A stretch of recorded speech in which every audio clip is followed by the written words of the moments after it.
Bonjour, je suis Hakim Na'alam et je vous propose ma chronique du dimanche 7 août 2022.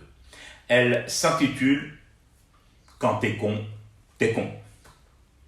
Dans la matinée, je lis l'affreuse information. Plusieurs personnes d'une même famille périssent dans un accident de la route. L'après-midi, en direction de la capitale, je vois cette autre scène. Un bolide de marque allemande qui slalome entre nos fils, jugée sûrement trop molle, trop lente et trop ringarde de tranquille conduite. Le projectile sur 4 roues est aussitôt suivi, coursé, devrais-je dire, par une autre fusée des routes. Trop rapide celle-là et trop compliquée du fuselage pour que j'en décrypte la marque.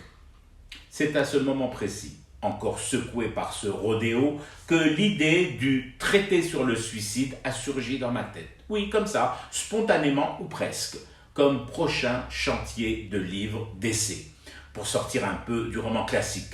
Un livre dans lequel je traiterai de manière savante et documentée du suicide, des voies et moyens pour en finir et des recettes pour bien vivre son suicide.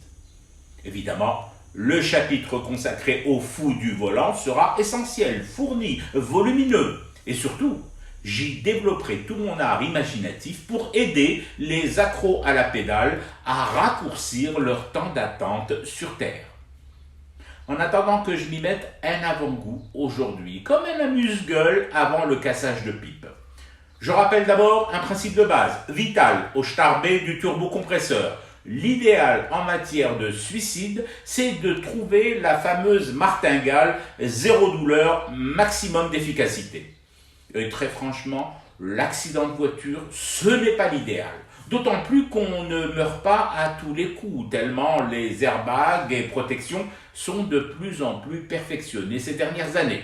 Bon, maintenant, si l'on tient vraiment à en finir, mais en passant ces derniers instants de vie collés à sa bagnole, il y a des trucs imparables qui n'occasionnent pas de blessures aux autres, ou pire leur mort, et qui gardent le véhicule intact.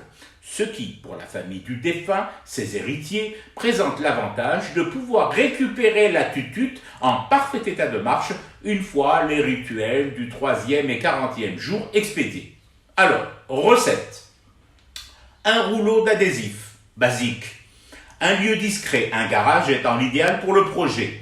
Allez à l'arrière de votre voiture, allongez-vous à hauteur de l'orifice de votre pot catalytique, bidule plus connu sous l'appellation de pot d'échappement, enveloppez cet orifice de votre bouche grande ouverte. Oui, je sais, les traînées de gaz et de particules, c'est atroce au goût, mais à ce niveau-là de la tentative de suicide, on ne va tout de même pas chipoter sur des risques de nausée ou de haut le cœur. Une fois vos lèvres bien collées au tuyau, avec vos mains, vous passez en boucle plusieurs longueurs de scotch adhésif afin de fixer votre gueule au pot. Et là, vous attendez que mort s'en suive. Quoi ? Vous avez oublié de mettre le contact avant de vous attacher ainsi, de vous harnacher à l'arrière de votre guimbarde. Mais mon Dieu, qu'est-ce qu'il est con, décidément, qu'est-ce qu'il est con. Je comprends qu'il veuille se foutre en l'air de la pire des manières, celle du rodéo automobile. J'aurais bien indiqué une autre méthode, mais elle est plus lente, vraiment plus lente, vachement plus lente. Moi-même, je m'y essaie depuis des décennies, et toujours rien. Quelle méthode ? Fumer du thé pour rester éveillé à ce cauchemar qui continue. C'était Hakim Na'alam, je vous retrouve demain pour une autre chronique et une autre façon de dire son amour à l'Algérie.